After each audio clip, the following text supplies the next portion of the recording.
Hello, ladies and gentlemen. Welcome to the show. Listen, this is a special show I'm doing right now because I have never seen anything like this. Oil prices today have went down to a price where they're going to actually pay you to take it. If you got a big place to put it, like a big giant oil tank, like they'd have at a refinery or whatever, and you're willing to take it, they will pay you like so much per barrel to take it off of their hands and fill up your tank. I've never seen anything like this before. So oil is below zero, considerably below zero. You know, just let me check it right now as we speak. It's let me refresh the page because it's been moving awful fast. Right now it's $13.10 below zero. Can you imagine that? That means they're going to pay you for every barrel you take. They're going to pay you $13.10 to dump it in your tank. Of course, this is not going to affect the prices at the pump that much because those guys have been giving you guys a shaft for years and they're going to continue. And same way with jet fuel and stuff. The prices will come down on jet fuel and will come down on the price of the pump. But you're not going to pay you to take it. Like, you're not going to drive in to the service station tomorrow morning and ask to have your tank filled up with gas and they're going to pay you to take it.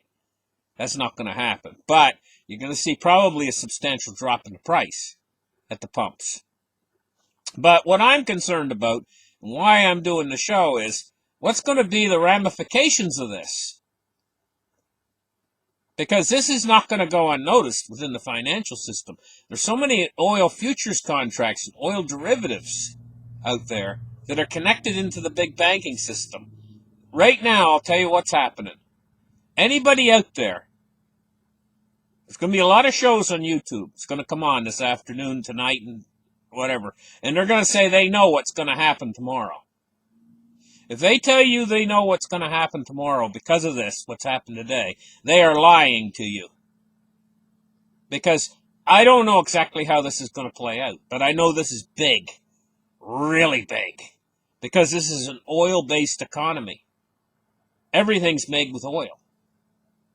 And you just can't drop the price of oil down to zero, nothing, without it having profound effects. For one of the effects is going to be, there's an awful lot of oil-producing countries out there. They just lost their income. Oil income, at least. At the very least. Here in Canada, we are a big oil producer. The United States is a huge oil producer. You know, that for now, that until the price goes back up, that income is lost. And even if the price starts to go back up, shale oil producers are going to be going under like I can't begin to tell you. Any oil that has a high cost per barrel is going to go down in this. And the derivatives contracts that are all connected into this are interlaced into the banking system. And this is why I'm telling you I don't know exactly what the ramifications are going to be. But we're going to have to wait for the next few days to find out exactly how this is going to play out through the banking system. We could possibly see, when these derivatives start to pop off within the system, we could possibly see certain institutions go under, and they might be rather large. It might even be too big to fail institutions. At that point, you know, the central banks are going to step in. They're not going to let these too big to fail institutions go down, because they're going to, for whatever cost, they are going to support the core part of the financial system to try to keep the system in place.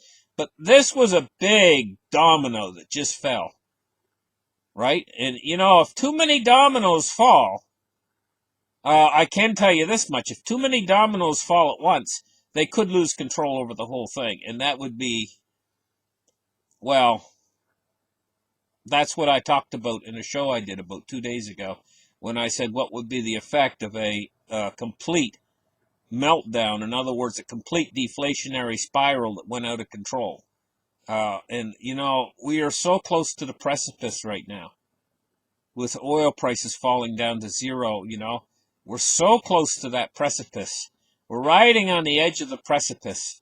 And it's like a car, on the edge of a Grand Canyon, and there's nothing down there but air off the edge of the road. And we're so close to that edge right now. We're so close to the edge. I've never seen anything like this. And, it's this virus. I hate to talk about this virus anymore because you guys have heard so much about it.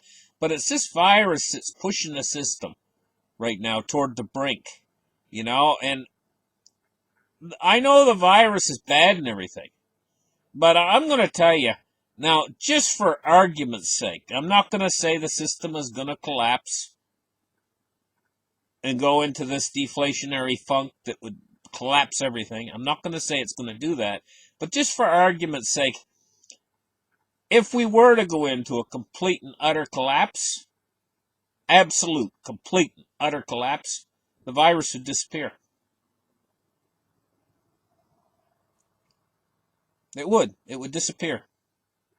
And the reason being is everything would stop, including the movement of people from one place to another.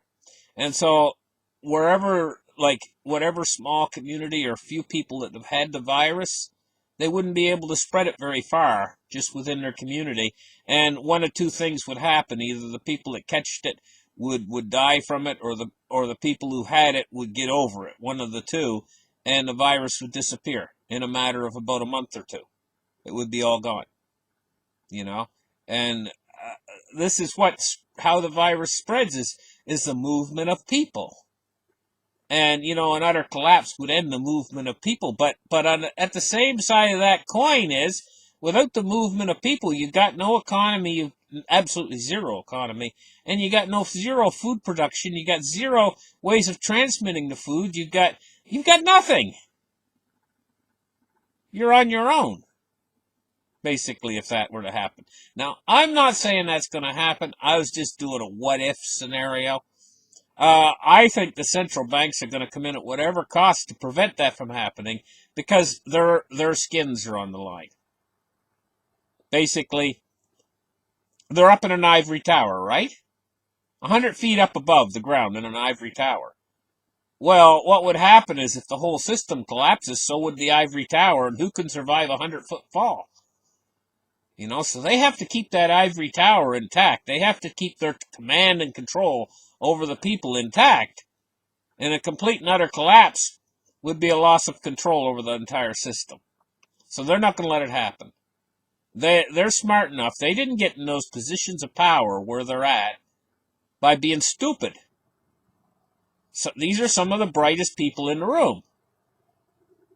And they know what I'm saying. They don't like to come out and tell people that. That's the reason why they keep the system up and running, is because it's for selfish motives, so that they can maintain power and control.